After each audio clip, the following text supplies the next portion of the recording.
vivent dans leur pays dans la dignité. Et surtout, un État qui puisse mobiliser les capacités humaines et matérielles qu'a ce pays pour développer le pays. L'Algérie est un pays, pour des raisons historiques, arriéré, sous-développé. Et les jeunes sont déterminés pour le développer. Mais ceux qui s'opposent au développement du pays, c'est un groupe de généraux qui, étant la branche militaire du pouvoir exécutif, empêche l'État algérien de fonctionner selon ses propres institutions. Le dernier, s'il vous plaît, le dernier épisode, ce président qui a été désigné par les militaires a nommé un directeur général à la douane et moins de 24 heures après, il a été relevé de ses fonctions. Comment analyser cette anomalie? Cette anomalie est à analyser parce que les institutions ne fonctionnent pas normalement. Les institutions, c'est un groupe de généraux. Sur 102 généraux en activité, il y a une vingtaine de généraux qui font de la politique et qui ont mis main basse sur la présidence, sur les différents ministères, et ils empêchent la Constitution d'être appliquée. Et c'est pour ça que les Algériens ne s'arrêteront pas jusqu'à ce que la branche militaire du pouvoir exécutif obéisse à une autorité civile et issue des urnes. Une autorité civile issue des urnes. Malheureusement, dès l'indépendance, nous sommes retombés dans le régime des janissaires. C'est les janissaires de 1830 qui occupent le palais présidentiel et qui décident de la politique en fonction de leurs intérêts propres. Il y a une dérive mafieuse du commandement militaire. Et évidemment, bien sûr, tous les généraux ne sont pas corrompus.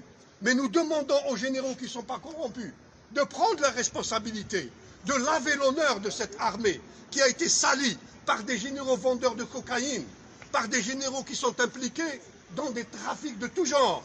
Ce n'est pas ça l'armée algérienne, ce n'est pas ça l'Algérie, ce n'est pas ça. Nous méritons mieux et nous voulons que c'est une autorité civile désignée par les urnes qui dirige le pays. Que ce soit des islamistes, que ce soit des démocrates, que ce soit des laïcs, ce que nous voulons, c'est une alternance où celui qui développe le pays et fait une politique économique et sociale dans l'intérêt du pays, il sera réélu, qu'il soit islamiste, démocrate, laïque, berbériste ou communiste. Ce que veulent les Algériens, c'est l'alternance, c'est la liberté d'expression, c'est la liberté de conscience, l'autonomie syndicale. Eh bien, nous ne voulons plus que cet État soit réduit à une caisse où viennent les généraux prendre l'argent comme ils veulent. Il faudrait qu'ils sachent que n'importe quel État est dirigé par une autorité publique.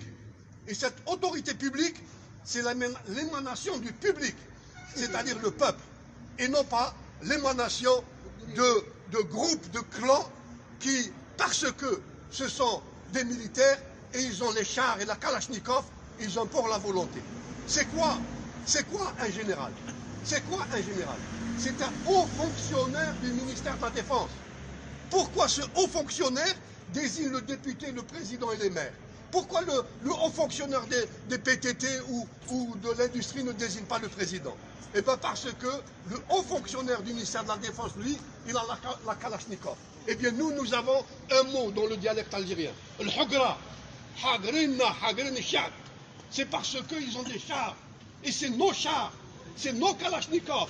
On leur a donné pour mission de défendre les frontières. On n'a pas donné pour mission de choisir le président. Et ils choisissent même les députés et les maires. Et c'est pour cela que, parce qu'ils sont au-dessus des lois, c'est pour cela qu'ils virent vers la corruption. Et la délinquance au niveau des généraux est très élevée. Ce sont des généraux délinquants. Et c'est pour ça que le Hirak ne s'arrêtera pas. Le Hirak ne s'arrêtera pas. Le Hirak ne s'arrêtera que lorsque nous aurons l'état civil dont ont rêvé nos héros, Amirouche, Lotfi, Ben Boulaïd, l'Arbi Ben Mehdi. C'est cet état qu'ont voulu nos héros et nos martyrs. Eh bien, ce Hirak est déterminé. Les jeunes sont en train de dire,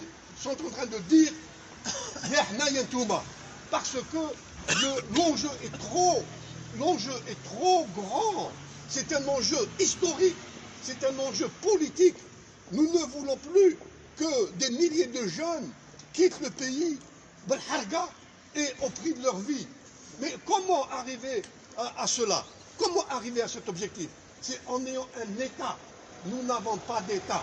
Nous avons une administration d'État. Nous n'avons pas d'État. Et les Algériens sont déterminés à avoir un État. Et je vous remercie.